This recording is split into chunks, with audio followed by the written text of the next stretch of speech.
Olá, nosso podcast é da nossa conta. Mais um especial hoje com brinde logo na saída. Com o meu querido Rafael Dantas, todo mundo conhece ele, eu acho que não vale. Eu vou ler, de qualquer maneira eu vou ler. Deveria deixar para lá, que o Bahia todo já conhece, mas o Brasil precisa conhecer mais também. E o mundo. Beleza, Rafael? Vamos lá, Você é um querido. vamos nessa. Rafael Dantas, meus amigos. Esse jovem talentoso,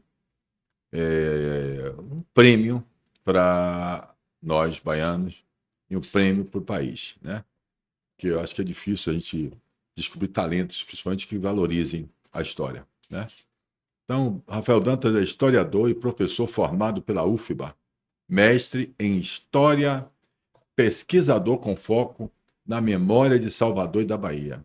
Atua na divulgação histórica do Brasil, no Brasil e no exterior, com estudos que vão do Egito Antigo à formação urbana da cidade. Ó a Vamos ponte, lá. viu? Consultor em patrimônio, cultura e turismo, além de artista plástico e colunista. Já colaborou com instituições como a UFBA, CUSAL, Unijorge, o Instituto Geográfico e Histórico da Bahia, hoje conduzido pelo nosso queridíssimo Nosso querido Joacir Joacim. Góes, também lá, nosso meu amigo também, Eduardo Moraes de Castro, para não fugir do meu cotidiano de falar do meu amigo Eduardo. Foi gestor público em Salvador e no governo do estado, com atuação em juventude e turismo cultural. Trabalhou com organismos nacionais e internacionais como Itamaraty, Ministério do Turismo, ONU e IFAM. Hoje é um dos nomes mais atuantes na preservação e valorização da memória baiana. E mais recentemente, tomou posse como associado do Instituto Geográfico e Histórico da Bahia. Meu amigo, não é possível, eu disse que você é um jovem com esse histórico todo.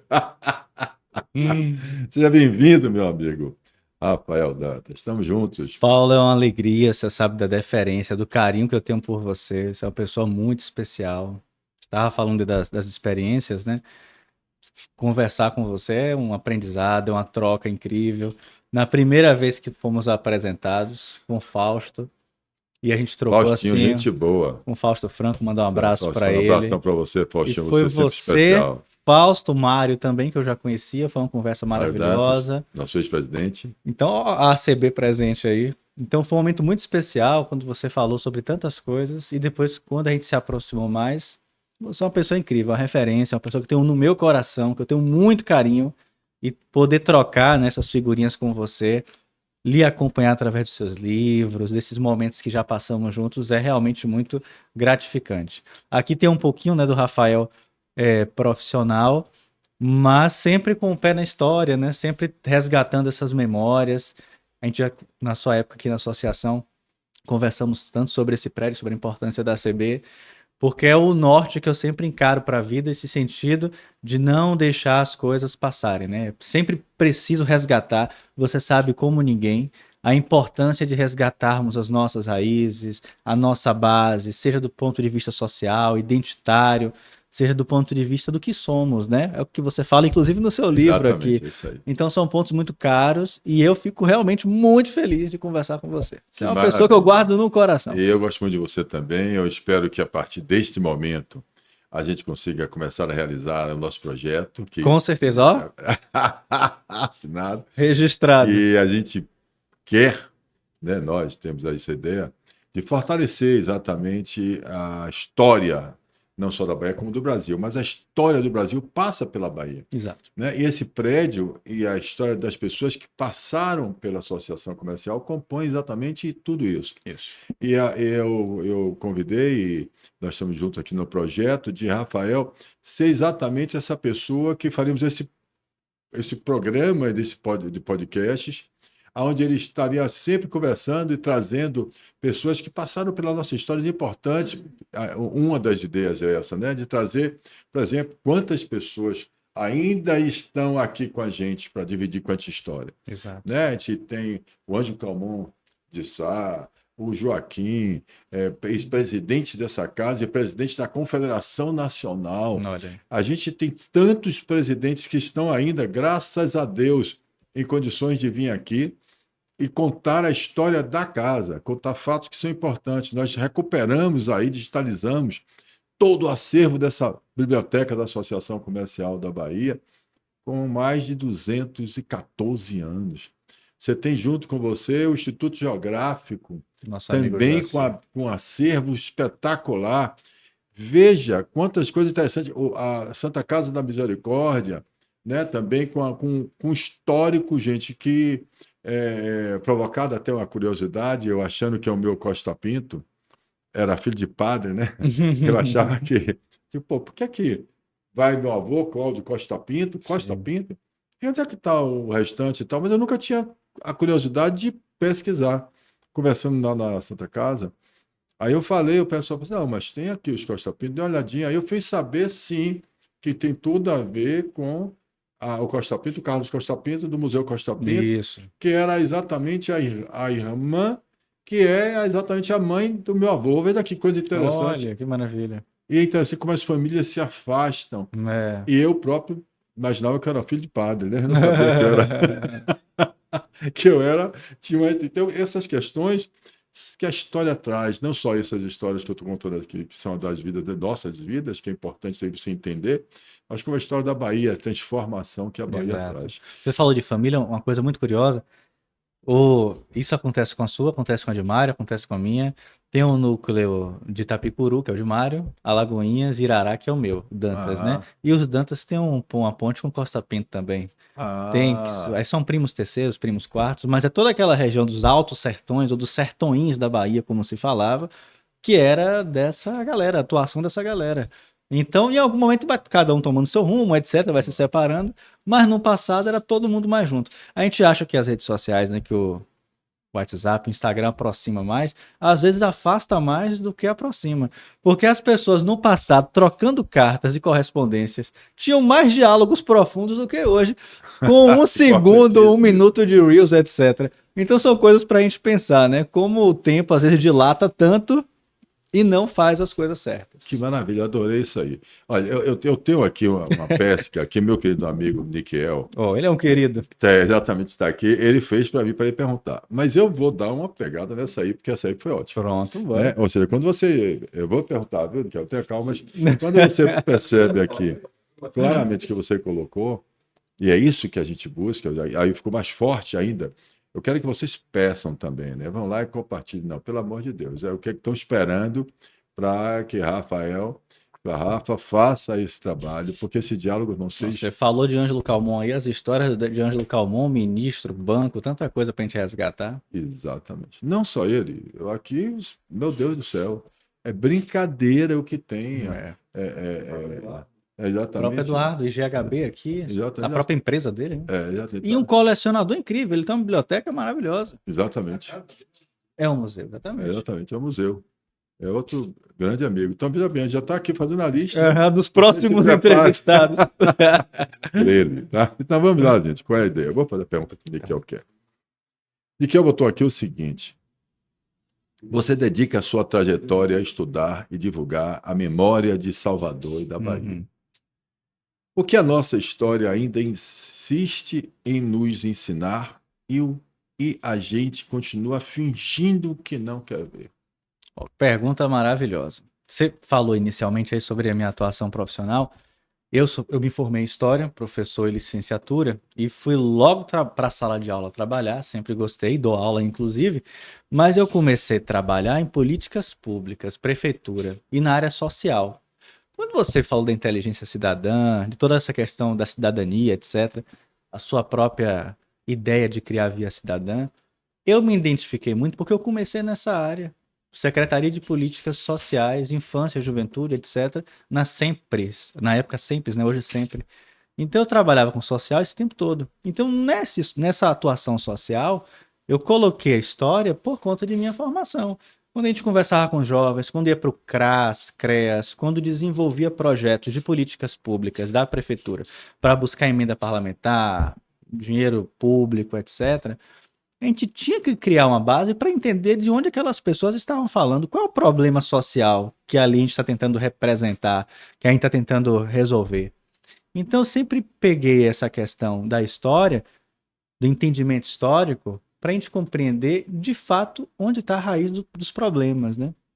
E quando ele faz essa pergunta, quando você me pergunta, na verdade, sobre a questão do que a história nos ensina, do que falta, das lacunas, etc., o principal ponto, ao meu ver, é que a gente de fato não sabe a nossa história. A gente tem recortes, resumos, a gente tem pedacinhos soltos daquilo que nós somos, do próprio processo de construção do Brasil, das coisas ao longo do tempo, mas somos bombardeados com tantas informações, com tantas obrigações, que isso fica de uma forma secundária. É diferente de outros lugares em que esses valores, que essas questões são passadas como quase algo fundador. Por exemplo, você vai em alguns lugares, por exemplo, é muito comum que algumas pessoas tenham conhecimento sobre sua cidade, sobre seu país, sobre os heróis nacionais. E eu não estou falando aqui heróis nacionais no sentido dos grandes homens, dos presidentes, nada disso não. De heróis no sentido de pessoas que fazem a transformação para aquele lugar. Pode ser uma enfermeira, pode ser um professor, pode ser um presidente, pode ser uma pessoa que está em um alto cargo, ou outra pessoa que não ocupou um alto cargo, mas tem um impacto social tão grande, tão importante, né?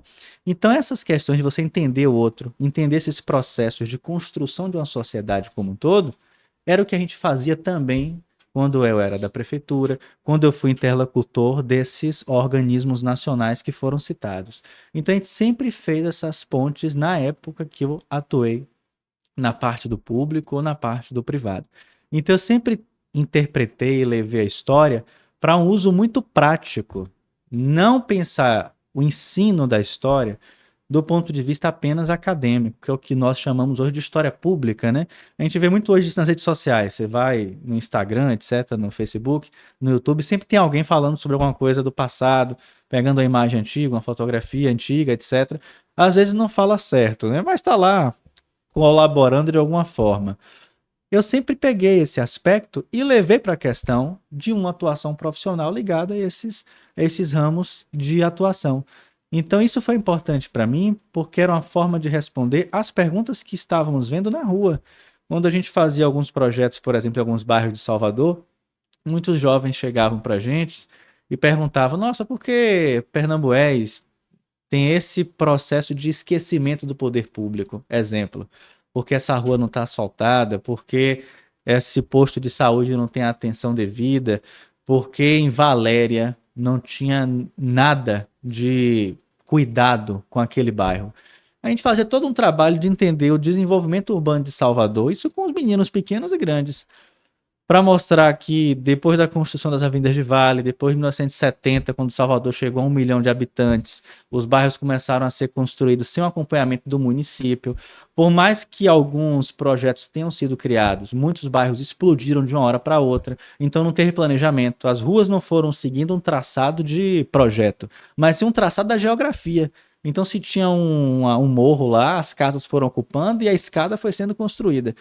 Então, eles tendo conhecimento disso, a gente está oferecendo respostas e possíveis, né, saídas para encontrar a resolução daqueles problemas. Foi aí que criou o Conselho Municipal da Juventude, que não existia. A gente que criou, isso foi uma coisa nossa. O Ingressar, por exemplo, a gente desenvolveu nessa época. Que é Ingressar? O Ingressar é um projeto que surgiu quando eu era coordenador de políticas para a juventude de Salvador, em que a gente ainda continua existindo. Na época, oferecíamos bolsas de estudo para os jovens da rede pública, para eles cursarem cursinhos pré-vestibulares e conseguir fazer o Enem, para ter melhores possibilidades de passar na UFBA, na UNEB, etc., nas universidades públicas. Milhares de jovens foram contemplados, íamos para os bairros, compartilhávamos os projetos, fazíamos toda essa logística e conversávamos sobre a história de cada um deles, sobre esse processo de identidade, as questões raciais, as questões de gênero, porque a minha secretaria depois foi de política para as mulheres, infância e juventude. Então, mulher, infância e juventude estava ali colado ao longo de todos esses 7 anos que eu passei na prefeitura. E dando aula também, que eu dava aula de noite nesse caminho. Então, a história nos ensina, o curso, né? O que está nos livros, é a teoria, é Chartier, é Peter Burke, etc., falando sobre o simbólico das coisas, né? A importância do patrimônio, etc. Aplicar isso na prática, que é o que você está fazendo, né? Eu tô fazendo. É isso que a gente faz, né? O trabalho interessante de você levar aquilo que você aprende na academia ou que você aprende na vida para o prático é o que nos move. Então, o que eu fiz foi nesse sentido, e é a resposta que agora eu concluo. A gente aprende uma coisa e a nossa vida, a nossa atuação profissional faz com que a gente apresente também outras respostas. Então, a história é uma grande base, né? É um grande ponto formador. Pelo menos para nos mostrar que algumas coisas não podem se repetir. É uma frase bem conhecida do Peter Burke, para nos servir de aviso, né? Isso já aconteceu, isso não deu certo, então bora buscar outro caminho, né? Então, Então, aproveitando esse gancho esse seu, entendimento é fundamental. esse entendimento seu, é que eu vou trazer um pouquinho para a nossa inteligência cidadã, né? A gente tem a Certo. Fundação Paulo Ó, Cavalcante, exatamente. Inteligência cidadã e o de cá também, que é exato. O primeiro, né? exatamente, e aí ele começa com a provocação, isso é da nossa conta, e reflexões sobre a consciência cidadã participativa e transformadora, certo? Então, qual é a ideia? Que aí vem a questão da história, que é importantíssima. Ora, a gente não conhece nem, é o que eu insisto, nem a nossa Constituição de 88. Pois é. 88 não tem nem 40 anos, não é verdade? Imagina. Imagine o passado. A gente não procura entender e não nos dão a oportunidade de a gente aprender, porque tem isso. É o que você falou, você foi fazer política pública. Uhum. Você, entendendo que era importante informar a população do Pernambués, da Valéria, o que é, como nasceu aquele bairro. Olhe bem a sua preocupação. Mas a gente precisa ir além, muito além disso, a Constituição Federal Claro. brasileira. A gente precisa entender como foi a França na sua Revolução Francesa, como foi que os Estados Unidos, né, chegaram a ser essa democracia, exemplo do mundo, Uhum. e como foi que a gente construiu a nossa Constituição, nosso Pacto Global, né? E por que a nossa Constituição é chamada de cidadã e por que ela é chamada da Constituição solidária? Uhum. Por que solidário? Né? Por que essa influência solidária, social, solidária, solidariedade social, né? Capitalista, livre, livre iniciativa, liberdade de expressão, liberdade da propriedade. Veja bem, veja liberdade da propriedade. Veja como é interessante a união dessa preocupação naquela Constituinte de 88, Exato. né? Parar para pensar um pouco de história. 1989 cai o muro de Uhum. Berlim. Não é errado? Né? Exatamente. 88 a Constituição da gente. Veja a influência, porque ele já estava caminhando para ser quebrado, para ter aquele movimento, para acabar com a União Soviética, para acabar, para saber que o modelo comunista não era um modelo que se sustentasse. Aí vem todas aquelas questões históricas, veja bem. Mas nós chegamos e evoluímos para um Estado democrático de direito. E o Estado democrático de direito, veja bem, se nós deixamos o absolutismo, o rei que manda, aí vem agora o Estado democrático que o poder emana do povo. E aí a gente vem uma questão que eu estou escrevendo, que eu tenho falado um pouco mais, que já vai fazer parte desse meu terceiro livro, que fala o seguinte, da grupo de pressão. E do conceito de grupo de pressão, que eu tenho certeza que muitos que já ouviram aqui, Rafa, já vai ouvir e vai dizer assim, é polarização, como é oposição, não é. Grupo de pressão é um termo que surge exatamente no final do século XIX, início do século XX, onde nos estados, acabando com o absolutismo, entrando a democracia, se mostra que as instituições criadas para se exercer a democracia, o que eu chamo de democracia participativa. Uhum. Não é só a representativa, que é o voto, mas nós precisamos ter o grupo de pressão, que é exatamente o que vai ocupar o espaço entre o indivíduo que vota individual, o empresário isolado, por mais competente e eficiente que ele seja, isolado, e você tem aqui, então, as associações comerciais, você tem os sindicatos, você tem a representatividade da sociedade civil organizada, que ocupam exatamente esse espaço até chegar ao governo, para que o governo não se sinta desvigiado, Perfeito. sem ser acompanhado, sem ser pressionado. É o advocacy, é o lobby dos Estados Unidos. Nós pensamos que nos Estados Unidos é muito comum os grupos de pressão, ou seja, as organizações sociais, né? Então, aí você vem para a Associação Comercial da Bahia. Uma das perguntas que eu faria, se meu querido amigo tivesse essa condição, claro que é uma perversidade, porque eu próprio estou procurando, né? O que fez uma bicentenária Associação Comercial da Bahia, com 214 anos, que passou exatamente o rei, Dom João VI, já estava organizada, já estava fazendo com esse guarda municipal, já fazia escola de geografia, história de geografia, e o que faz ela vir para a democracia? E ela se perdeu, ou seja, as confederações, federações, associações, as entidades de classe produtiva se afastaram, se perderam valor, perderam expressão, perderam pressão. Meu querido, Não, foi sacanagem. Não, Essa daí... mas é uma pergunta interessantíssima, né? Ó, eu conversei com um amigo chamado Bruno, que é economista, e a gente estava falando sobre o panorama da época da colônia, do Império, etc. E ele perguntou, e Fausto me sempre faz essa pergunta: onde foi que a Bahia se perdeu? Né? Fausto perguntou naquele dia com a gente, lá naquele seu aniversário. Todo mundo que ele encontra, ele faz essa pergunta. A associação também entra, né, nesse aspecto. No contexto do século XIX, início do século XIX, né, quando é criada a Associação Comercial da Bahia, a gente tem uma configuração de privilégio da província da Bahia de grande destaque no contexto brasileiro. Apesar de não ser capital, Salvador não era capital desde 1763, mas ainda tinha um porto como grande protagonista desse contexto atlântico, desse contexto do Brasil como um todo. Eu já tínhamos pedido da capital para o Rio de Janeiro. Já tinha, o Rio de Janeiro já era capital.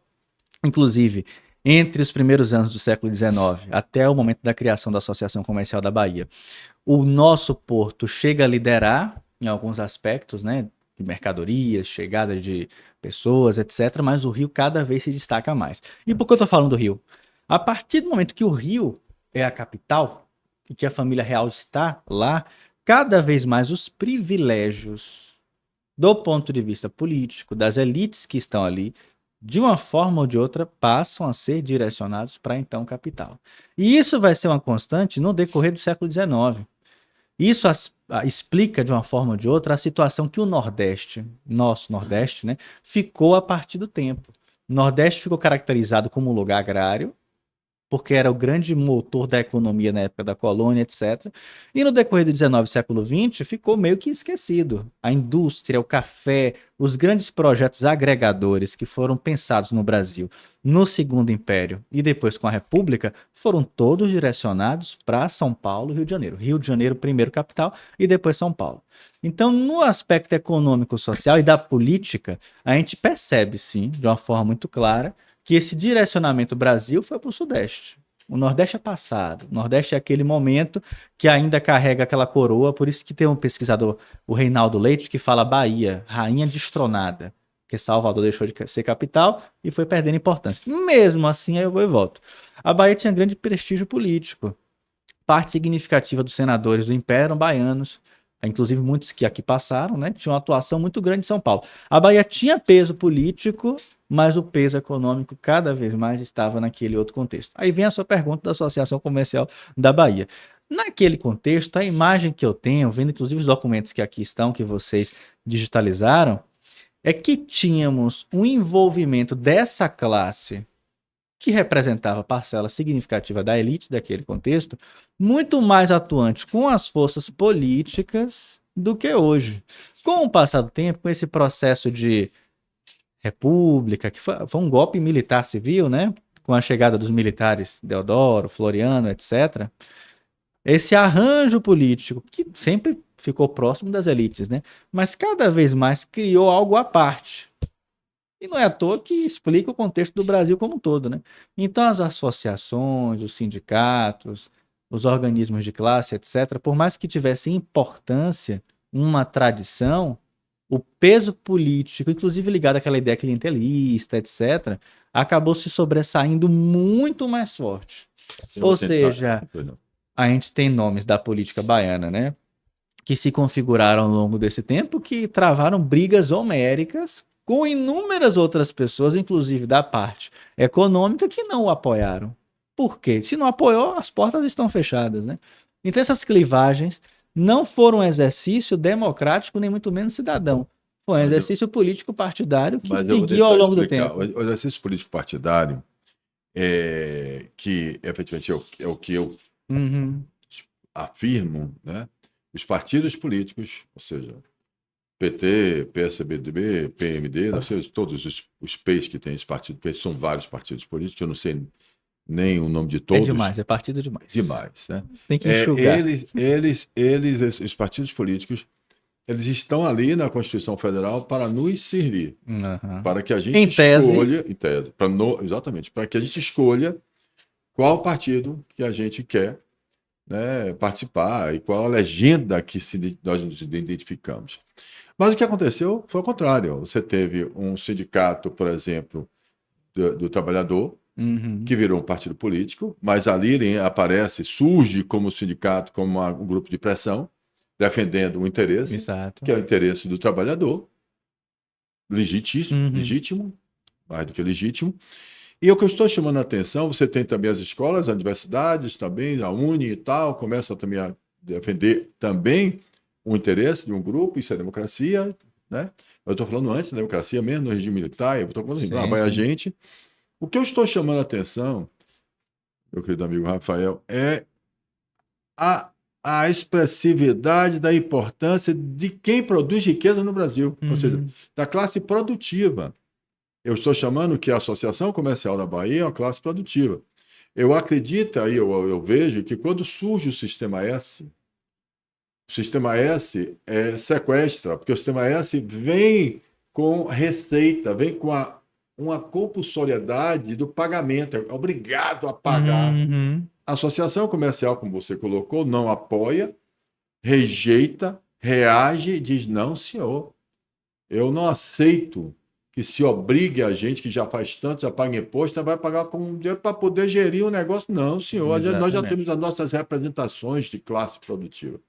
Mas o sistema S, ela vem, aí você cria CNI, CNA, CNC, CNT, e aí pronto. Fragmenta. Todo mundo segue. Exatamente.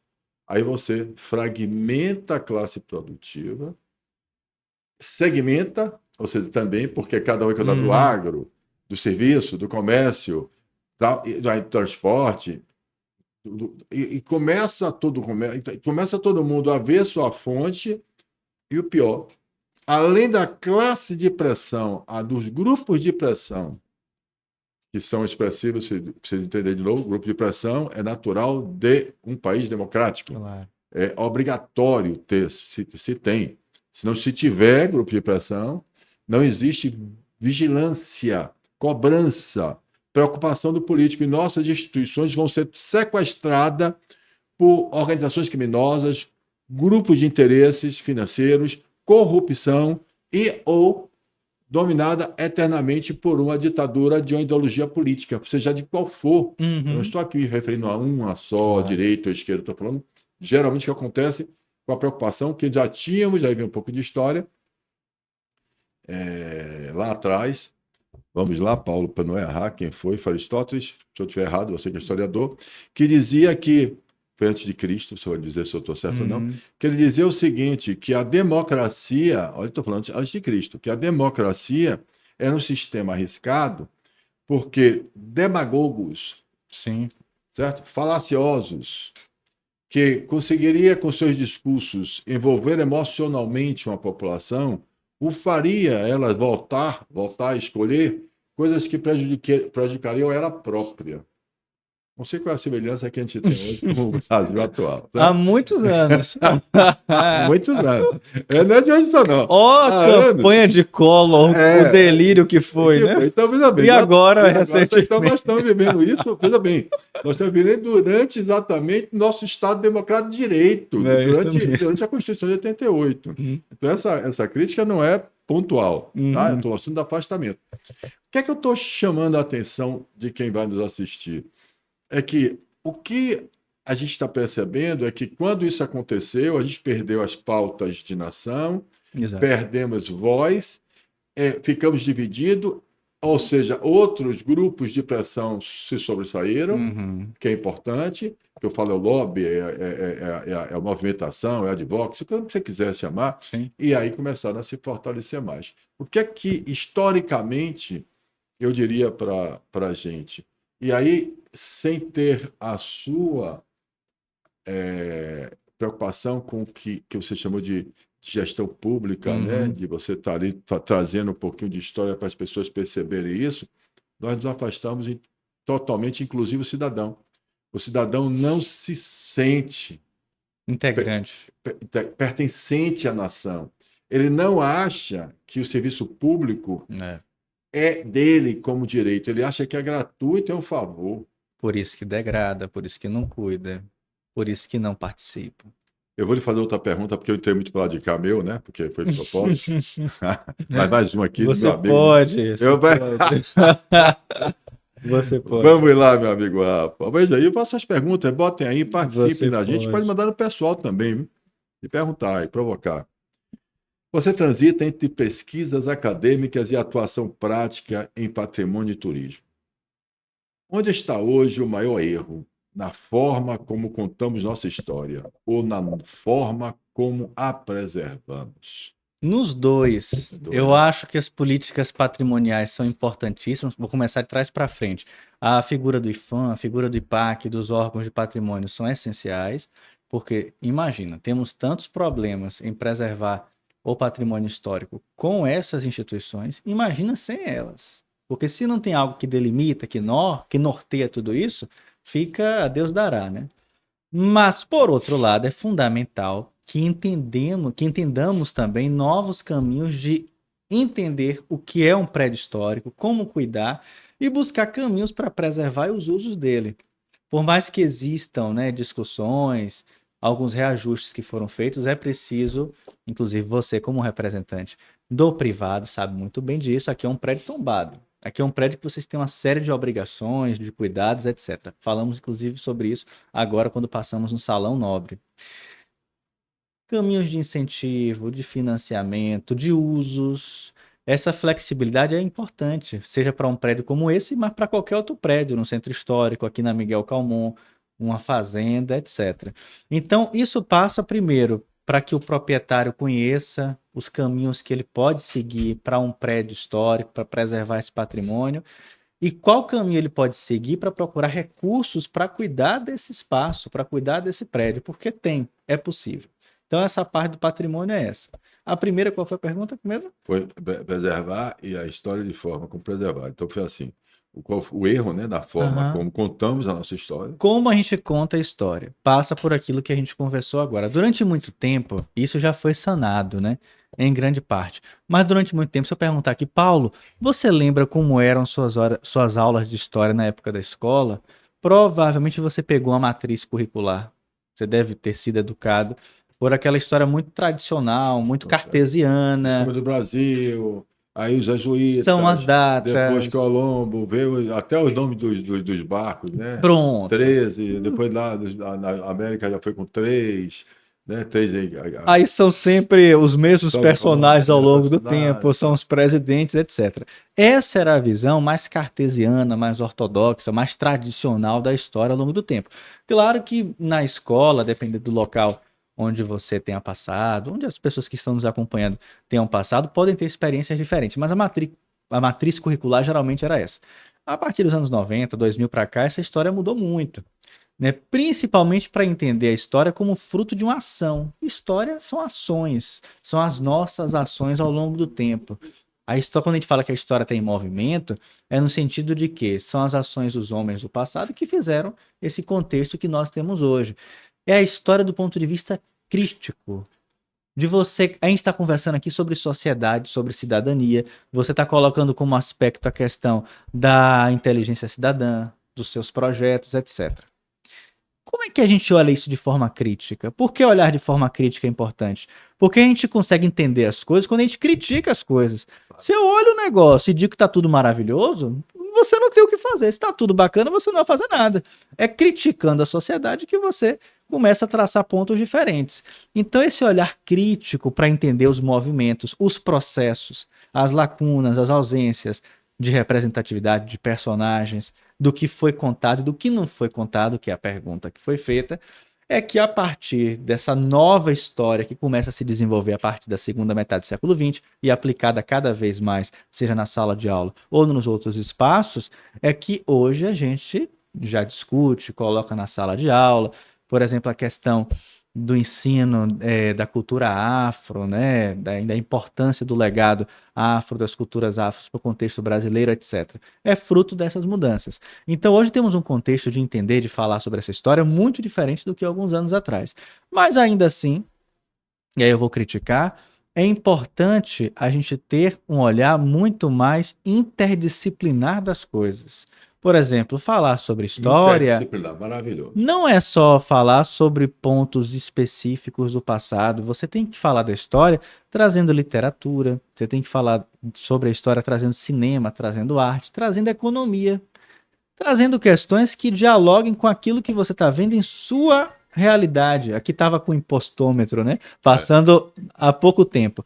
Você tem que falar sobre a história, entendendo o impacto, por exemplo, que foi a quebra da Bolsa de Valores em 1929, o que foi o processo de mudança econômica na época de Sarney, na época da transição de Collor para Itamar Franco. O que isso mostra sobre a história? Mostra projetos políticos que foram deficitários ao extremo. Horrível A isso. perseguição que foi feita, inclusive, por muitos representantes naquele contexto do privado que pensaram de uma forma diferente e que a política mais tradicional falou, não, você não vai fazer isso não, vai deixar as coisas como estão.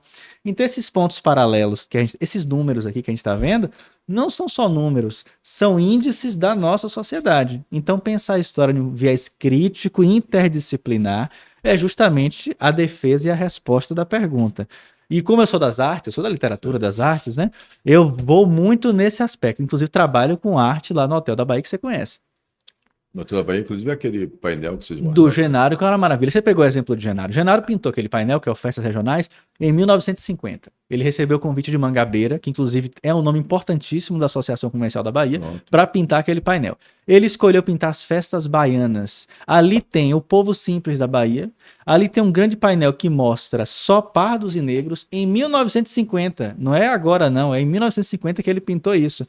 É um recorte de um tempo, é um selfie de um tempo que ele pintou naquele painel, que não é só obra de arte, é um retrato da Bahia, das desigualdades, das violências, circular, né? e o maior painel circular modernista do Brasil. Então, olhe como uma obra no Hotel da Bahia, no no restaurante Genaro, por Vini. Então, olhe como uma obra de arte ajuda a compreender o momento. Que momento é aquele? É um momento que Mangabeira faz uma equipe de secretariado que tinha como nomes Anísio Teixeira, o pai da nossa educação, importantíssimo, uma figura incrível, que tinha como nomes Odorico Tavares, que era próximo, né, que inclusive foi homenageado com um colégio que não é mais colégio, os absurdos que acontecem na Bahia, porque hoje o colégio está sendo fechado, o museu está sendo fechado, etc.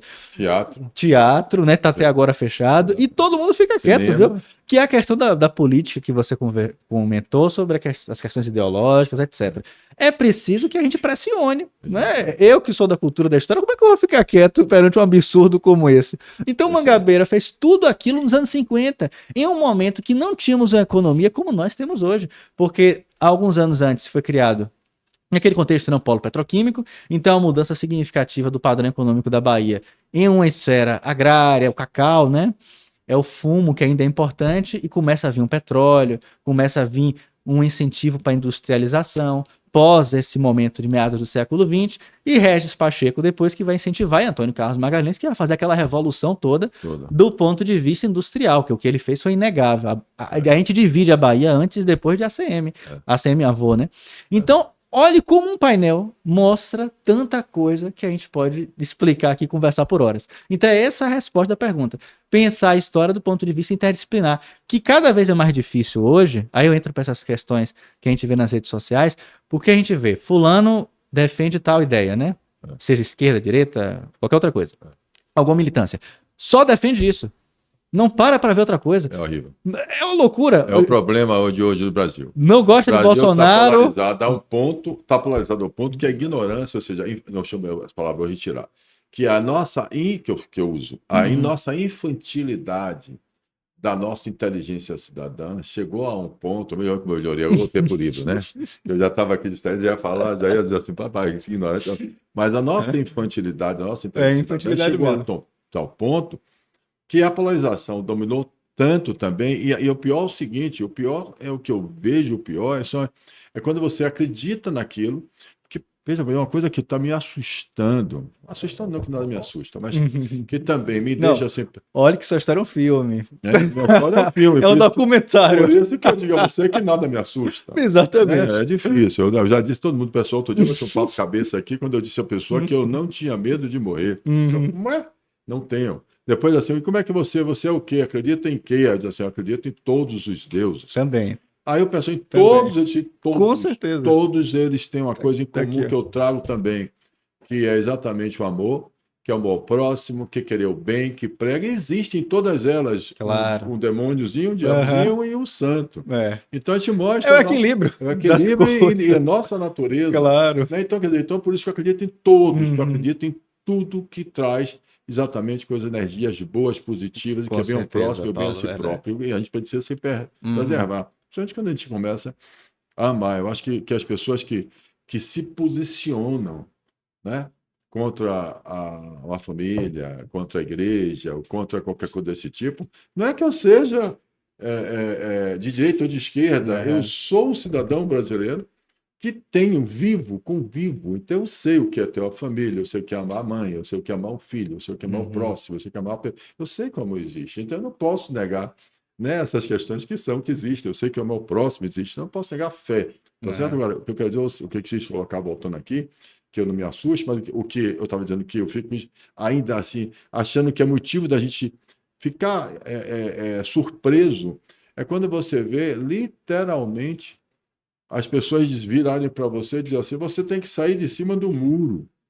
Ou seja, você ser acima dos partidos, você defender o que você acredita, você Exato. ter opinião, liberdade de expressão para dizer essa polarização não me interessa. Uhum. Vocês estão aqui se matando como time de futebol, você está furando o outro porque está usando uma camisa no estádio que é adversário do seu adversário. Então você não sabe nem quem aquele cara é, não conhece É. nem ele, se é um bom pai, se é um bom marido, você não quer saber. O cara está com a camisa diferente da sua, Ataque. você vai lá e quer bater no cara. Quer dizer, essa infantilidade, que para mim é ignorância mesmo, Uhum. está constante. Você vê nas universidades, você vê em tudo, você vê no nosso Congresso Nacional. Você vê no nosso Congresso Todos os Nacional lugares. os nossos representantes trocando murros, se agredindo. Você vê muita coisa pior do que isso. Mas o que eu quero chamar a atenção é que a gente tem uma responsabilidade.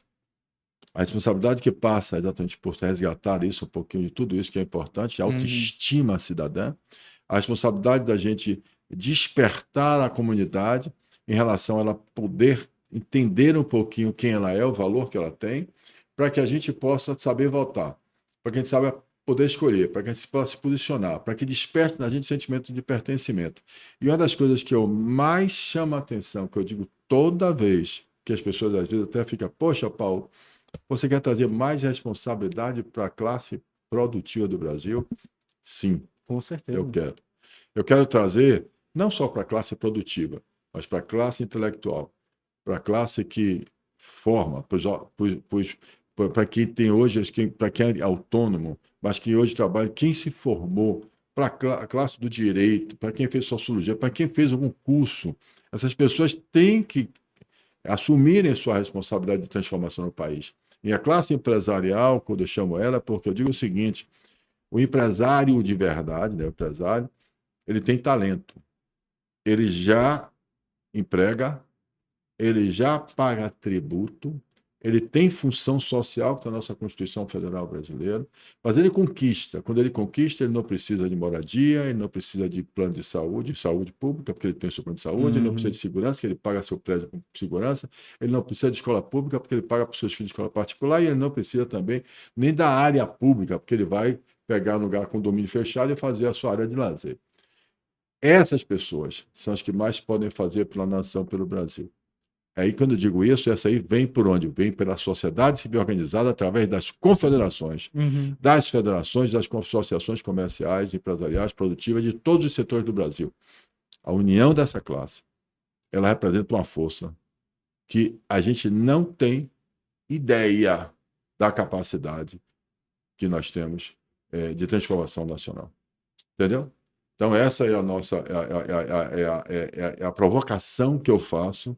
Eu aproveito para colocar aqui para você.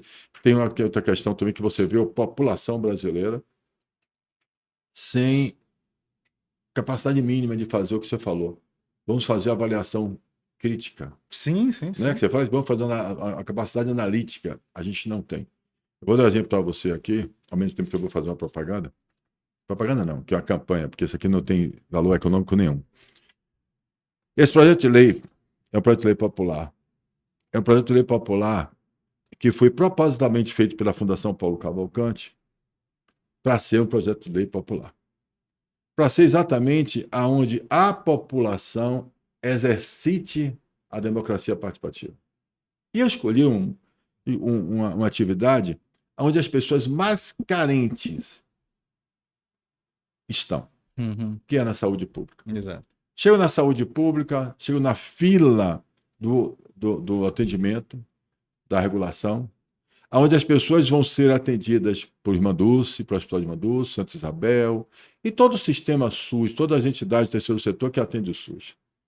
E faço para de lei dizendo apenas o seguinte: você apoiaria um projeto de lei em que as pessoas jurídicas e físicas, as pessoas que têm condições financeiras e as empresas, que doem a doação. Aliás, eles pegam o telefone e ficam ligando para a gente pedindo dinheiro. Uhum. Né?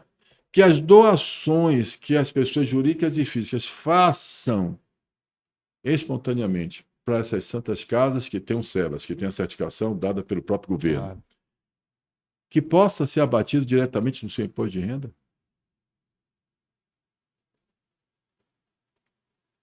Você apoiaria um projeto Com desse? certeza. Com certeza. Porque é um projeto que atende os mais necessitados. Uhum. É um projeto de lei que a gente está falando tanto de aumento de impostos, carga tributária altíssima. A gente está reclamando tanto que estão utilizando nosso dinheiro, estão roubando o nosso INSS, aposentadoria, que estão metendo a mão no nosso dinheiro. Péssima gestão. De 60 bilhões de roubo, de corrupção, para a gente devolver o dinheiro. Será que o projeto de lei, que é só assinar, entrar no participe.movimentoviacidadã.com.br, vai lá, entra e assina o projeto de lei para que as doações que a gente faça para as Santas Casas, elas sejam a partir do nosso imposto de renda. Uhum. Acredite, as pessoas, a gente fez esse trabalho, inclusive com as instituições. Eu fiz aqui na Associação Comercial da Bahia, um encontro, os cafés que transformam, né? Participei de vários. Participou de vários encontros que transformam e trouxe esse assunto para cá. Com as Santas Casas, inclusive, diretores e tudo mais das Santas Casas. Acredite no que eu estou lhe falando. Não se mexem para apoiar. Imagina. Ó, E eu fui com o megafone para o Lapa, para a estação da Lapa. Falava com as pessoas, assine, a gente foi, né? O senhor foi, assine, que eu foi. Assine, o pessoal pergunta, se eu assinar isso, eu perco minha Bolsa Família? a mentalidade. Né? Esse desafio, essa pergunta é minha para você. Você que é um historiador, um professor. Esse desafio do Brasil, quando é que você acha que como você acha que a gente pode melhorar ele?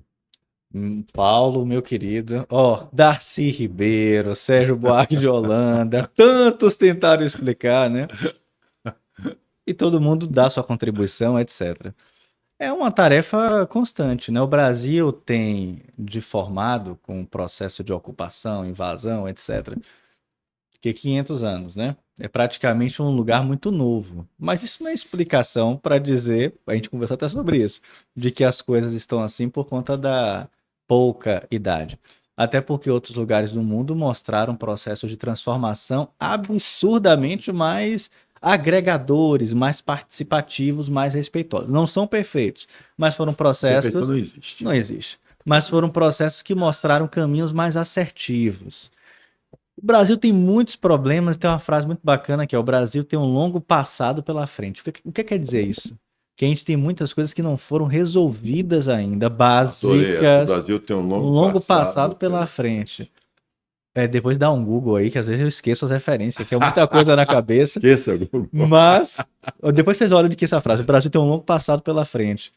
Porque tem muitos problemas que não foram resolvidos. Em outros lugares, algumas questões já foram sanadas.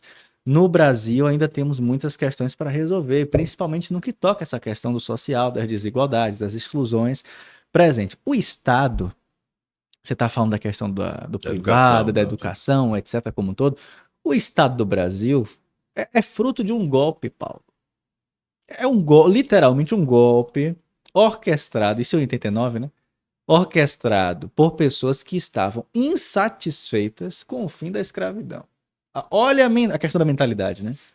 As pessoas, a elite segmentada, uma parcela, se organiza junto com os militares, derruba Pedro II, aqui ilustremente homenageado na Associação Comercial, e coloca no lugar os militares. Isso é um sintoma de que o projeto arcaico do Brasil, eu vou falar sobre Cairu, que tem a ver com a sua pergunta.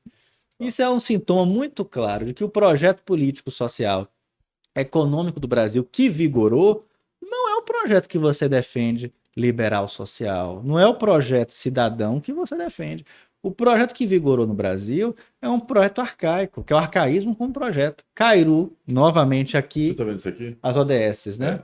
Deixa eu fazer você.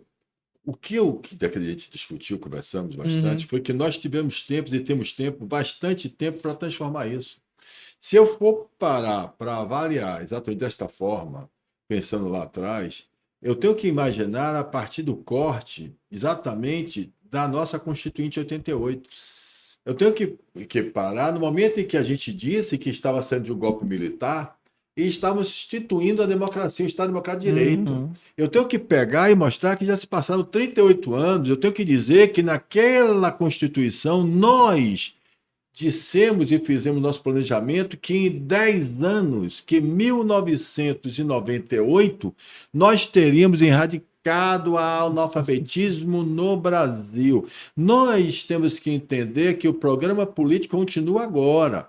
Ou seja, não é só culpa de lá, não, porque o senhor Jair Messias Bolsonaro, o senhor Luiz Inácio da De Silva, o jeito seu nenhum. Alckmin, o seu estão vivos hoje e são eles, a fazer desses deputados que estão todos vivos Aham. também, que fazem parte do nosso Congresso Nacional, que estão fazendo nossas leis. É. Entenda, quando você pega uma escola como a gente tem, eu vou falar para você o que eu enxergo, e a gente vê que nossa política pública está equivocada.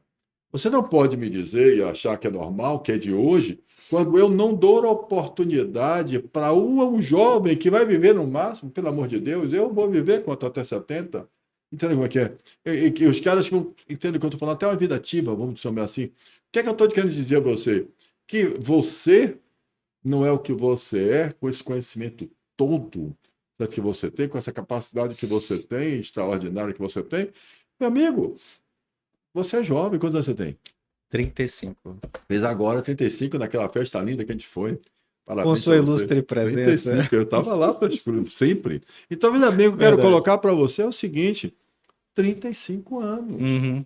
E você está aqui conversando com a gente, explicando para as pessoas que estão nos ouvindo aqui, né, através de história, de base, de fundamento, o que é que a gente está tocando o barco para discutir políticas públicas. Você participou muito cedo das políticas públicas da Valéria, Sim. como é que se Tancredo Neves, como você falou das mulheres com Valéria Pernambués, centro de Pernambués, Salvador, Centro de Salvador, Bairro da Paz. Bar da Paz. Então, quando você estava fazendo isso com o seu instinto, com o seu talento, com a sua vontade de transformar exatamente as pessoas, a vida das pessoas, eu estou chamando a atenção, é disso, eu estou dizendo que eu não fundamento Uhum. a situação do Brasil em relação a essa história. Eu fundamento, o que eu dou, ou seja, eu justifico, eu estou querendo ser gentil para não dizer assim, eu discordo completamente Uhum. dessa teoria, porque eu estou querendo dizer o seguinte, eu coloco que a gente precisa, nós, você e eu, e vocês que estão assistindo que concordam com isso, não é concordar só e concordar e dizer assim, pô, Paulo está fazendo um belo trabalho. Escuto muito isso. Certo? Venha participar. Venha me ajudar. Certo? Vamos acreditar que o Brasil precisa dessa transformação. Aceitar o que nós estamos vivendo no Brasil hoje. Das escolas hoje. né, que a gente sabe que está acontecendo nas escolas. Eu estou fazendo um projeto na Fundação, é bem rápido, Rafael, Cris Santos, né? Sim, Com sim. o Observatório Municipal Beru, Observatório Beiru? Beru, Tancredo Neves. Tancredo Neves, né? Estamos lá. Digo o nome é Jean, Ney, Só lembrei do meme do governador que professor, trocou lá o hein? lugar. Dali? No que você falou de Beiru, eu lembrei do meme do governador que trocou do bairro. Eu fiquei preocupado em ter trocado também, não troquei não. Beiru, Não, Tancredo Neves. Tancredo Neves, exatamente. Então Aham. lá nós temos o Observatório Social, que fomos buscar através do contato de Júnior, da Jean, de Júnior, que foram lá atrás da procurar a gente fez esse trabalho.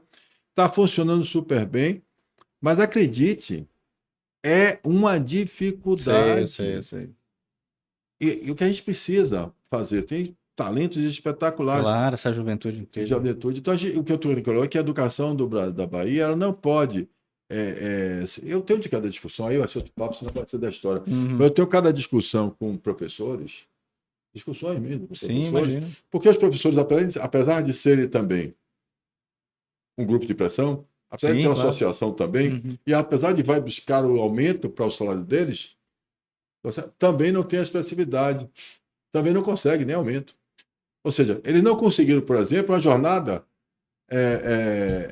a diminuição da jornada de trabalho. Não conseguiram aumentar o salário deles por 3%, alguma coisa, uma relação que deram para os Foi o professores. município, foi o estado. Todos.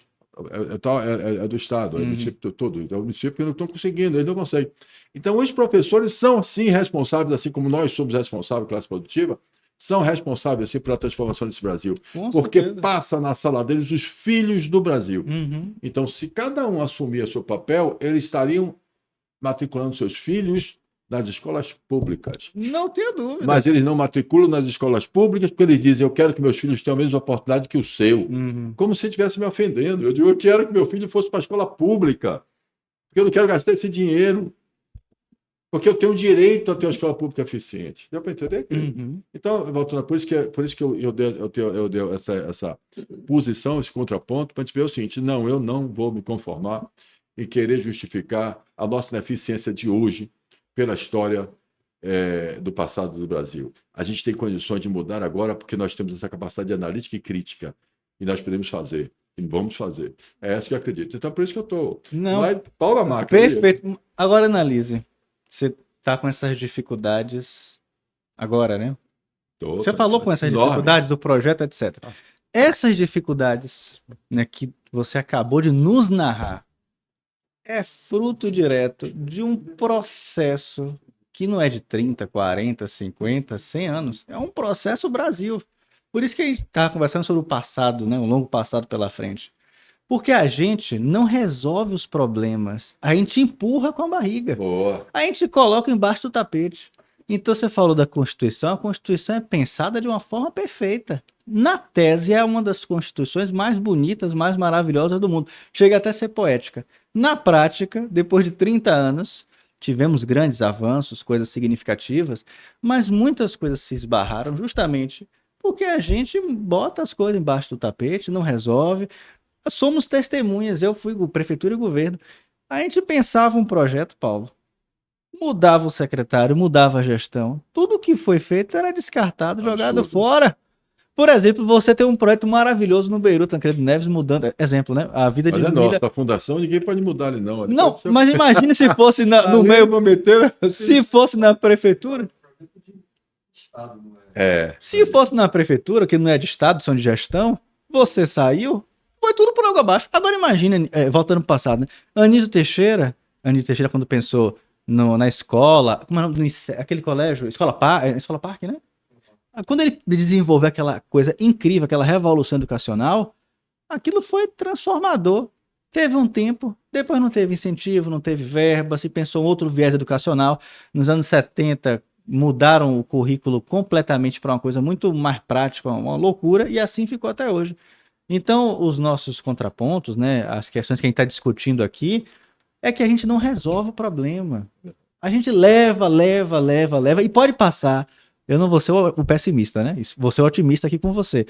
Mas se já passou 30 anos, se não for essa pressão, esse grupo de pressão que você está falando, para a gente fazer alguma coisa, o negócio não vai para frente, não. Vamos E fazer esse espero que grupo. os professores, que as pessoas, que toda a comunidade, que os MEIs, eu lembro dos seus projetos dos MEIs, né?